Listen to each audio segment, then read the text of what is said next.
Form আপনার খারাপ যেতেই পারে, কিন্তু আপনার ক্লাস যদি পার্মানেন্ট থাকে তাহলে আর করার কিছু নেই। আপনাকে দেখবেন যে আপনি নিজেকে নিজে পারফর্ম করতে পারছেন। সো ভারতের সবচেয়ে বড় সুবিধাটা হলো যে এই টুর্নামেন্টে তাদের যে আপনার শুরুর যে 6 জন ব্যাটার যারা ছিলেন তারা এক্সেলেন্ট পারফর্ম করেছেন। পুরো টুর্নামেন্ট মিলে একজন যদি কোনো কারণে খারাপ করেন, কিন্তু পরের দিক দেখবেন যে যিনি ব্যাট করতে নামছেন তিনি পুষিয়ে দিয়েছেন। ভারত কেন এত ভালো পারফরমেন্স করলো তার আলটিমেট কারণ একটাই হতে পারে, আইপিএল।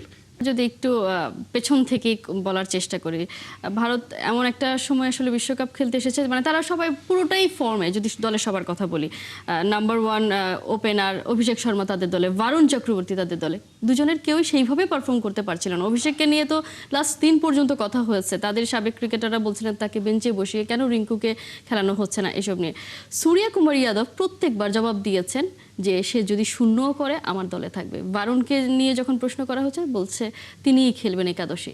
এই যে একটা মানে তার টিম মেম্বার যারা অফ ফর্মে আছে তাদেরকে যে সাহস দেয়া ক্যাপ্টেন হিসেবে, এই ব্যাপারটা একটা বড় হিসেবে কাজ করেছে কিনা? কোনো সন্দেহ নেই, একজন ক্রিকেটারের কিন্তু খারাপ সময় যেতেই পারে, কিন্তু সেই সময় তিনি যদি ক্যাপ্টেনের কাছ থেকে সবচেয়ে বড় মোটিভেশনটা পান তখন তার ভালো করার একটা বাড়তি তাগিদটা কিন্তু চলে আসে। আপনি দেখুন এই অভিষেক শর্মার কথাই, তিনি বিশ্বকাপটা শুরু করেছিলেন 3-0 দিয়ে এবং মাত্র একটা হাফ সেঞ্চুরি ছিল। ফাইনাল ম্যাচের আগেও তার ভালো ফর্মে ছিলেন না, বলাই হচ্ছিল যে তাকে হয়তো ড্রপ দেওয়া হতে পারে, কিন্তু ক্যাপ্টেন তার উপর আস্থাটুকু রেখেছিলেন এবং এই আস্থার প্রতিদানটুকু তিনি দিয়েছেন দুর্দান্তভাবে। 18 বলে তিনি হাফ সেঞ্চুরি করেছেন। অর্থাৎ যে সময়টাই তার মেলে ধরার কথা বা ফর্মে ফেরার কথা, সবচেয়ে ইম্পর্টেন্ট সময়, সেই সময়টা তিনি ফর্মে ফিরেছেন এবং তার ফর্মটা দলের জন্য অনেক কাজে লেগেছে। ঠিক একই রকমভাবে বরুণের কথাও যদি বলি, আগের ম্যাচে তিনি খারাপ পারফর্ম করেছিলেন, খুব সম্ভবত 4 ওভারে 64 রান মতো দিয়েছিলেন, কিন্তু এই ম্যাচে তিনি ভালো বোলিং করেছেন। তো সবকিছু আমি সবসময় একটা জিনিস বিশ্বাস করি, সেটা হলো যে ফর্ম আপনার খারাপ যেতেই পারে, কিন্তু আপনার ক্লাস যদি পার্মানেন্ট থাকে তাহলে আর করার কিছু নেই।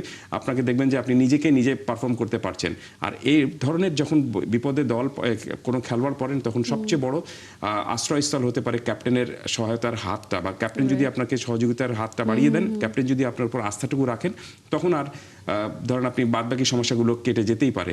সো ভারতের সবচেয়ে বড় সুবিধাটা হলো যে এই টুর্নামেন্টে তাদের যে আপনার শুরুর যে 6 জন ব্যাটার যারা ছিলেন তারা এক্সেলেন্ট পারফর্ম করেছেন। পুরো টুর্নামেন্ট মিলে একজন যদি কোনো কারণে খারাপ করেন, কিন্তু পরের দিক দেখবেন যে যিনি ব্যাট করতে নামছেন তিনি পুষিয়ে দিয়েছেন। অর্থাৎ কখনোই তাদেরকে একটা ম্যাচ বাদে কখনোই তাদেরকে কিন্তু আপনার ব্যাটিং লেজের উপর ভরসা করতে হয়নি বা আস্থা রাখতে হয়নি, ব্যাটসম্যানরাই সব কাজটুকু করে দিয়েছেন এবং এই উইকেট এই কন্ডিশন সম্পর্কে তাদের ভালো মতো চেনা জানা ছিল বলেই তারা ধরেন এই ধরনের দুর্দান্ত পারফরমেন্স করতে পেরেছে। আপনি যদি মোদ্দা কথায় এক অর্থে জানতে চান আমার কাছে, ভারত কেন এত ভালো পারফরমেন্স করলো তার আলটিমেট কারণ একটাই হতে পারে, আইপিএল। কারণ এই টিমের সবগুলো প্লেয়ারই আপনি আইপিএলে এই ধরনের ক্রুশিয়াল বা আপনি খুব গুরুত্বপূর্ণ ম্যাচগুলো খেলে যে ম্যাচগুলোতে তীব্র প্রতিদ্বন্দ্বিতা হতো সেখান থেকে কিভাবে বেরিয়ে আসতে হবে সেটা তাদের জানা হয়ে গিয়েছিল সেই আইপিএলে। সো আইপিএলের প্রস্তুতিটা হয়েছিল তাদের, আইপিএল তাদেরকে ধরে নিতে পারেন যে আইপিএলের সেই ম্যাচগুলোতে ভালো পারফরমেন্স করার কারণেই তারা এই ম্যাচগুলোর মধ্যে যখন সমস্যা পড়েছে সেখান থেকে কি করে বেরিয়ে আসতে হবে সেটা তারা খুব ভালো মতো মানে উদ্ধার করতে পেরেছে।